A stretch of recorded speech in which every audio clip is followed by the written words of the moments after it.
was the funniest man I knew who wasn't supposed to be funny.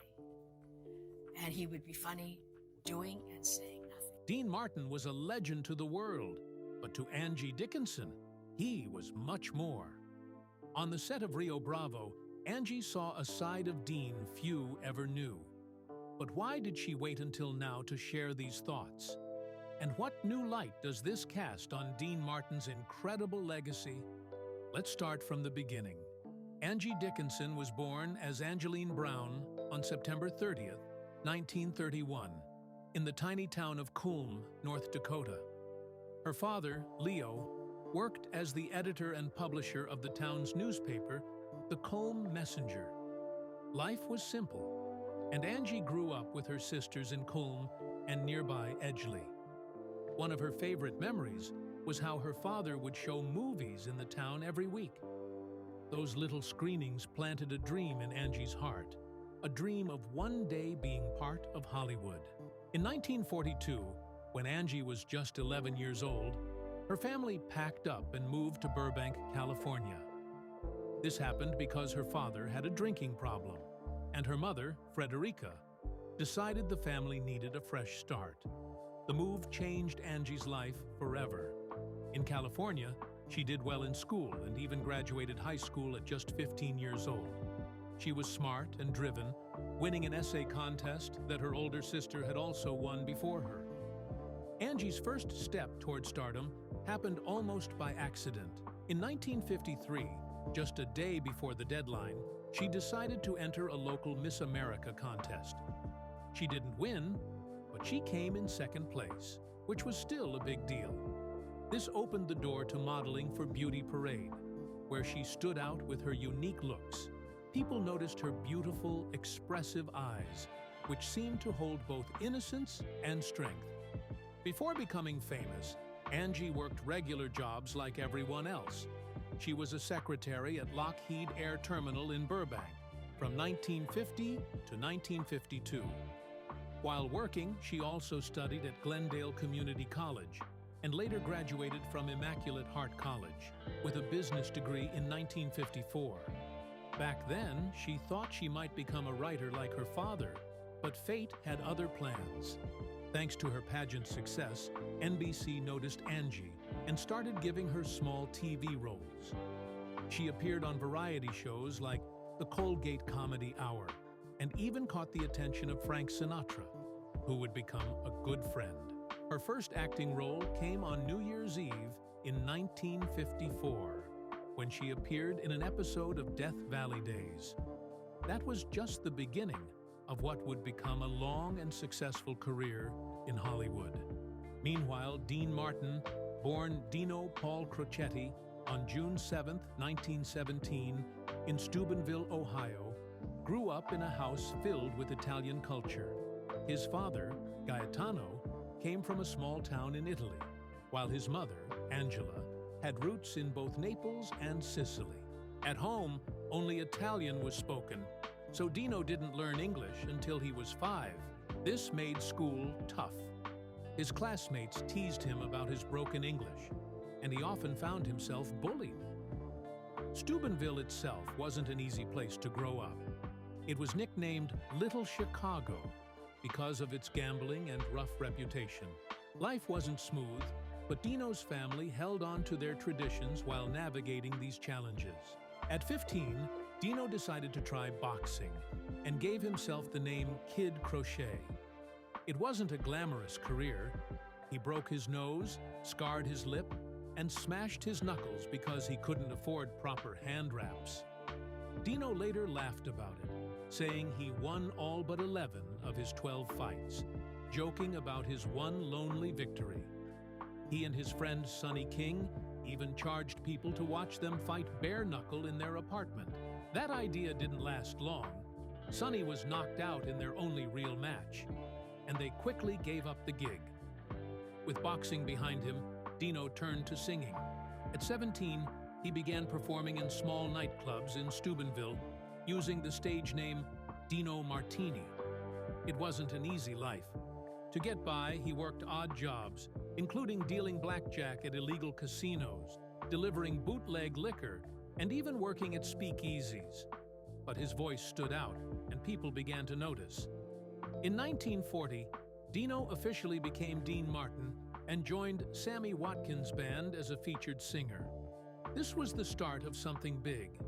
In 1931, Dean Martin and Angie Dickinson met on the set of Rio Bravo. This role marked a huge shift for Angie, taking her from smaller television roles to becoming a Hollywood star. In the film, she played a flirtatious gambler who shared a complex and intriguing relationship with John Wayne's character, a tough sheriff. Angie's performance stood out so much that she won the Golden Globe for Most Promising Newcomer in 1959. However, behind the scenes, things were not as smooth. Howard Hawks, the film's director, had Angie under a personal contract, but sold it to Warner Brothers without telling her. This unexpected move created significant hurdles in her career. Despite this, her portrayal of Feathers established her as one of the biggest sex symbols of her time. Reflecting on this, she once said with a hint of humor, "Are my legs exploited? Well, that's all I've got to sell."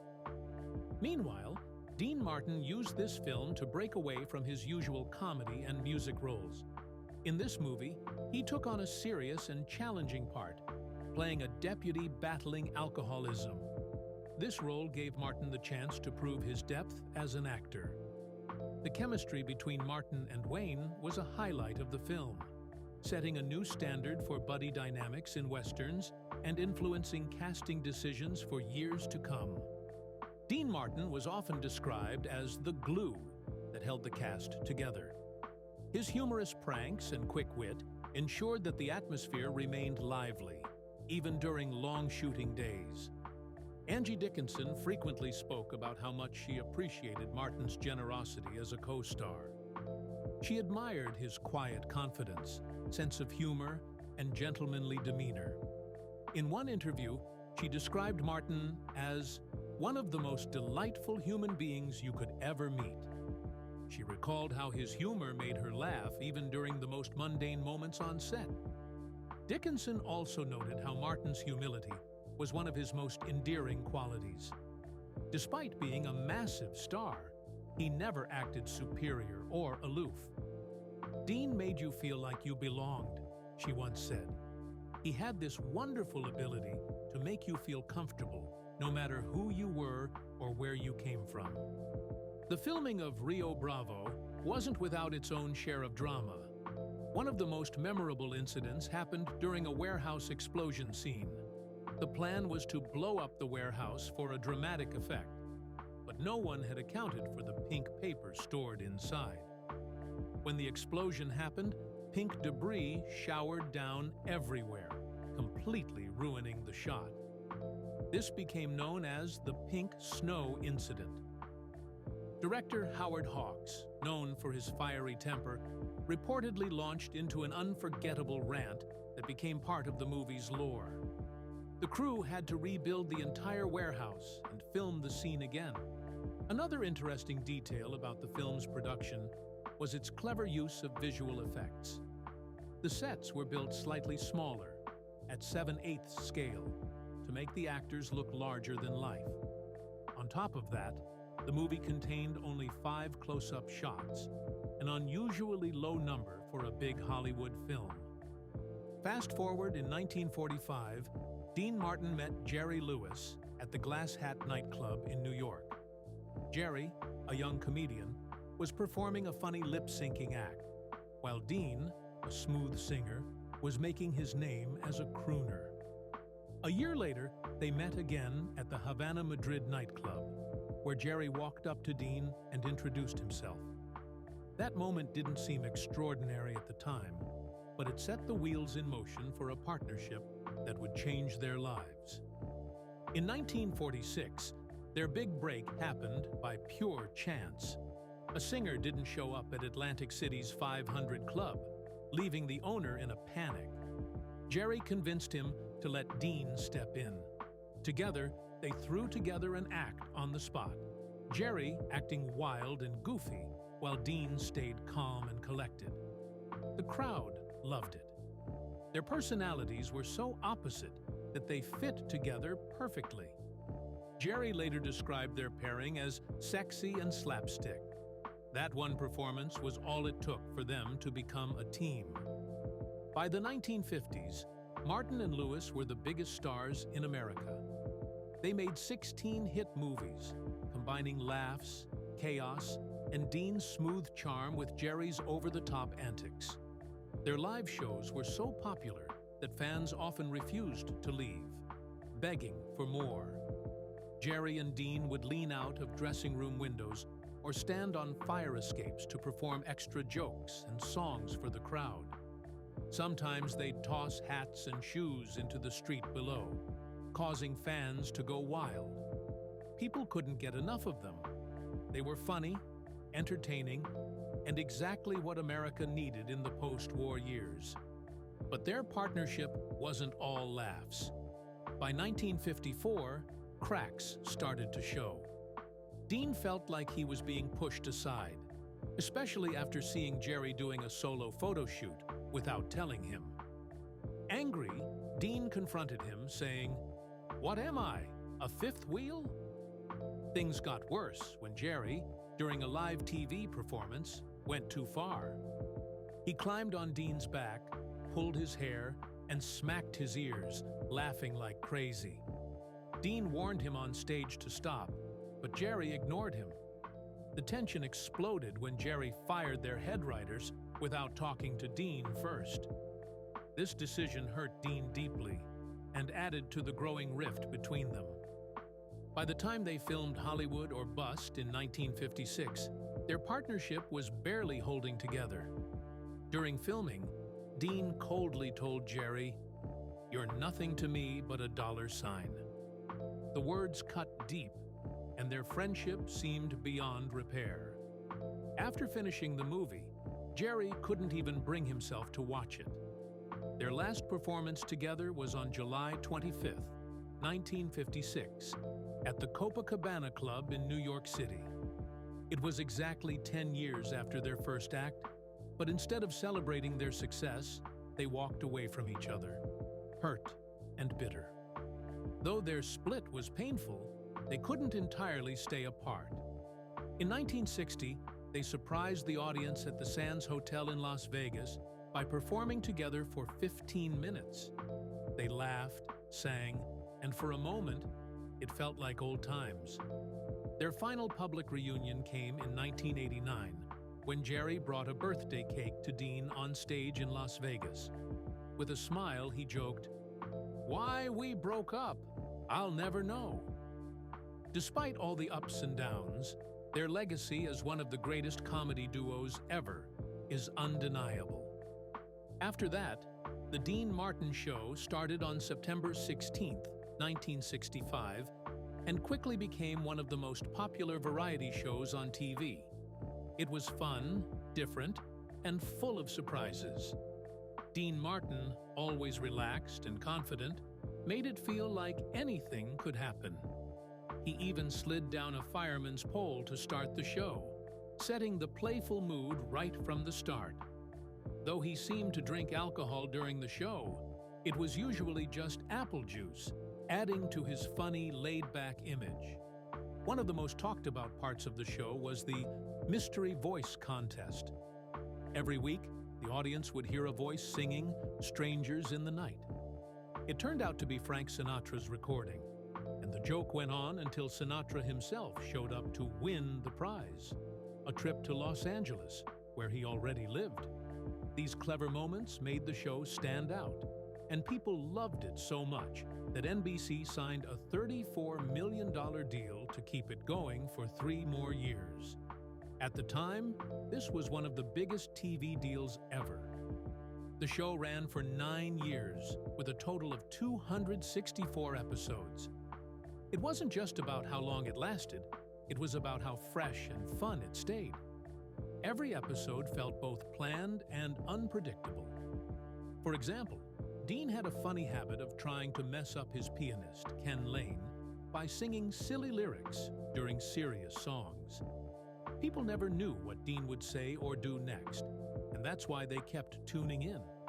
The show even launched spin-offs like Dean Martin Presents The Gold Diggers, which gave future stars like Tommy Tune and Lou Rawls their big break. Dean's performance on the show won him a Golden Globe in 1966, and he was nominated 3 more times after that. Despite a few complaints, like when he used Italian phrases that some viewers didn't like, the show was always a hit and stayed in the top 10 for years. Dean's deal with NBC made the show even more unique. He made what seemed like impossible demands. He would only work on Sundays, wouldn't go to rehearsals, and would have full control of what he did. He also refused to do retakes and insisted on reading from cue cards during filming. To his surprise, NBC agreed to everything. This laid-back approach became part of the show's charm. Mistakes weren't edited out. They were part of the fun. Dean later joked that he expected NBC to reject his demands, but since they didn't, he felt like he had no choice but to show up. Apart from that, Dean Martin and the Rat Pack are icons of a legendary time in entertainment history. The name Rat Pack came about in the 1940s, when Lauren Bacall joked that her friends looked like a pack of rats after days of wild partying. But the group that became famous in the 1950s was very different from the original. At first, it included stars like Humphrey Bogart and Judy Garland. Later, it transformed into the famous team we remember: Frank Sinatra, Dean Martin, Sammy Davis Jr., Peter Lawford, and Joey Bishop. Surprisingly, they didn't even call themselves the Rat Pack. They preferred fun names like The Summit or The Clan. Beyond the glitz of Hollywood, they had serious connections in politics, especially through Peter Lawford, who was married to John F. Kennedy's sister. This mix of stardom and influence made them as powerful behind the scenes as they were on stage. In Las Vegas, the Rat Pack changed everything. Dean Martin stood out as the city's biggest star, drawing huge crowds with his charm and humor. Their shows at the Sands Hotel were pure magic. They weren't just concerts, they were events. The marquee outside would tease the audience with playful messages like, "Dean Martin, maybe Frank, maybe Sammy." Inside, they wore tuxedos and dazzled the crowd with music, comedy, and an effortless sense of fun. The performances felt loose and improvised, with Dean, Frank, and Sammy joking around like best friends having a laugh. Audiences loved every second. During the filming of Ocean's 11 in 1960, they somehow managed to work all day on set and perform live at night. It was exhausting, but created a period of unmatched energy in Las Vegas. People came not just for the shows, but for the experience, and they left talking about it for years. The Rat Pack wasn't just about fun and fame. They also stood up for what was right. In the 1960s, a time when racial discrimination was common, they refused to perform at places that didn't allow Black or Jewish entertainers. This was bold, especially in Las Vegas, where such rules were still in place. On stage, they didn't hold back with their humor. Dean would laugh about his drinking, Frank would joke about his womanizing, and Sammy would even poke fun at the challenges he faced as a black man in show business. Dean Martin's life was full of twists and turns, especially when it came to love and family. Over the years, he married 3 times and had 8 children. His first wife, Elizabeth Betty Ann McDonald, married him in 1941. They had 4 kids: Stephen, Claudia, Barbara, and Diana. But their marriage ended in 1949, and the way it happened was dramatic. Betty reportedly found out Dean was seeing someone else, Gin Bieger, when wedding invitations for their marriage were sent out. That was the final straw. Soon after, Dean married Jean. Their marriage lasted 24 years, and they had 3 children together. But even this relationship fell apart in 1973. Just weeks later, Dean married Catherine Hahn, a 26-year-old receptionist from Beverly Hills. He also adopted her daughter, Sasha, But this third marriage didn't last long. It ended in just 3 years. Later, Dean and Jean patched things up and became close again, though they never remarried. In between all this, Dean had other flings, including a brief engagement to beauty queen Gail Renshaw and a romance with model Patricia Sheehan. Things really started to change for Dean in 1972. His long marriage to Jean was falling apart, and his career was shifting too. Dean asked the Riviera Hotel in Las Vegas to let him perform only once a night, but this led to the end of their partnership. He soon signed on with the MGM Grand Hotel and Casino, where he headlined their grand opening in 1973. Around this time, his variety show was also changed into celebrity roasts, which didn't require as much effort from him. In 1987, his life changed forever. His son, Dean Paul Martin, was flying a military jet during a routine training mission when the plane crashed into San Gorgonio Mountain. Dean Paul was just 35. The crash happened in bad weather, and investigators believed he lost his sense of direction in the clouds. The impact was so violent that there was no chance of survival. To make things even harder, Dean Paul had learned just before the flight that his ex-wife had remarried, which deeply upset him. Losing his son devastated Dean. He canceled his tour and drifted away from his close friend Frank Sinatra, which strained their long friendship. Years later, in 1993, Dean faced another blow. He was diagnosed with lung cancer after a lifetime of smoking. The diagnosis forced him to quit, but he refused surgery or any treatment. Dean didn't want to fight the disease.